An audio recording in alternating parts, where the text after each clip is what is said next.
Why is there so much spam? It's a question that has been around since longer than I've been doing Ask Leo.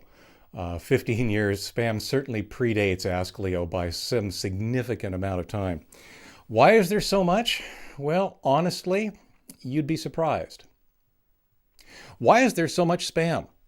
Even though most of us might never fall for it, the reason there's so much spam is simple. Spam works. I'm Leo Notenboom. This is AskLeo.com. Question. Between bouts of frustration with my inbox, I've been reading your various articles on spam. I think I'm slowly getting a handle on it, but it all sure seems crazy. And it really got me to wondering, why is there so much spam in the first place? I feel your pain. Some time ago, I did some research and looked at all my email for an entire year. Not only do I get a lot of email, but my calculations show that 87% of it was junk. Wow. Why is there so much spam? It's very simple, really. Spam works. High volume, tiny success. I define spam as unsolicited email you did not ask for. There are different types of spam, but in almost every case, sending spam is so cheap that it doesn't take much for a spammer to declare that a spam campaign is a rousing success. For example, say a spammer sends out 10 million emails pushing a knockoff of the latest wonder drug. If only a tiny percent, perhaps even just one person out of 10 million, purchases the drug through him, the spammer has made a profit. Doesn't matter if it's fake watches, body part enhancement aids, or cheap computer software. If even the tiniest percentage of spam emails result in a sale, then that spam was successful and you can bet it will continue. But wait, there's more. We don't fall for scams, do we? The most famous scam is the so-called Nigerian scam, also known as the 419 or advance fee scam. You receive an email, in confidence, from some supposedly high-ranking official attempting to move large amounts of money out of their country. They need your help, and in return they promise you a significant portion of those funds. Once you engage, they use various techniques to scam money from you until at some point you realize you've been had. That's common knowledge, right? Nobody falls for that anymore, right? I thought so too, but it turns out you and I are dead wrong. I checked with scambusters.org, and would you believe $100 to $200 million are lost to these scammers every year?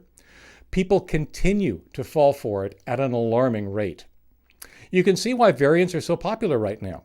As I write this, I'm getting notified several times a day of various lotteries I've won overseas, and I still get variations on the Nigerian scam where the names and countries have been changed. They exist because they work. They don't need to work often, but even the occasional success on the scammer/spammer's part is enough. And there's even more. Is that email really from who you think it is? Phishing is email that looks like it came from a legitimate source, like eBay, PayPal, your bank, your ISP, or email provider.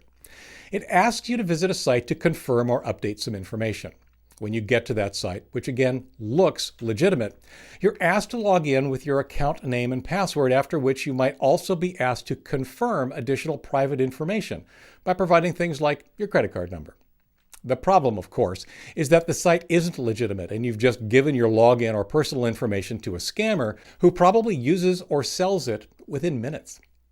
Phishing and advance fee scams are two of the most prevalent traps we fall prey to. Some scams are very well crafted. Some aren't, but people fall for those too. It doesn't take much success for a phishing campaign to be worth continuing. Because it works, even just a little. So, why is there so much spam? Because it works. It's dirt cheap to send out a ton of spam, and as long as a few people respond, spammers see it as a success and continue to find ways to get their junk into our inboxes. So, what about those few people? Are they ignorant, naive, uninformed, desperate, perhaps even, dare I say it, stupid? Yes, no, all of the above, maybe sometimes. There's no one conclusion to be drawn. People definitely aren't as educated about scams as they should be. Unfortunately, that state of affairs predates the internet and email. The promise of something for next to nothing is simply too much for some people, and thus they become direct victims. The rest of us become indirect victims, wading through the sea of spam. For links related to this article or to leave a comment, visit askleo.com/2534. I'm Leo Notenboom. This is AskLeo.com. Thanks for watching.